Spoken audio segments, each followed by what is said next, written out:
Hello hi friends, నేనైతే ఇది ఫ్లిప్కార్ట్లో 1 మంత్ బ్యాక్ అయితే ఆర్డర్ పెట్టాను. ఇంతకు నేను ఏం ఆర్డర్ పెట్టానో చూద్దామా.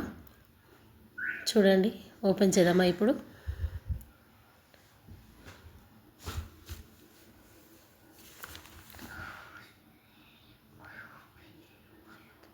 చూడండి, ఇది induction bottom non stick coated cookware set అండి. అల్యూమినియం 3 పీసెస్ వస్తాయండి దీంట్లో.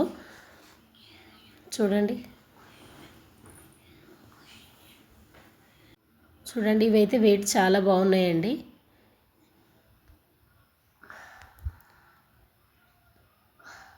చూడండి, ఇది వచ్చేసి 4.5 లీటర్స్, 3.5 లీటర్స్, 2.5 లీటర్స్. దీని ప్రైస్ వచ్చేసి అయితే నాకైతే 1200 అయితే పడిందండి. ఆఫర్లో తీసుకున్నాను, కానీ కుక్వేర్ సెట్ చాలా బాగుందండి. చూడండి, నాకైతే చాలా బాగా నచ్చింది. ఇవి మీకు ఎలా ఉన్నాయో కామెంట్ బాక్స్లో కామెంట్ చేయండి. నా వీడియో మీకు నచ్చినట్లయితే చిన్న లైక్ చేయండి, షేర్ చేయండి. ప్లీజ్ సబ్స్క్రైబ్ చేసుకోండి.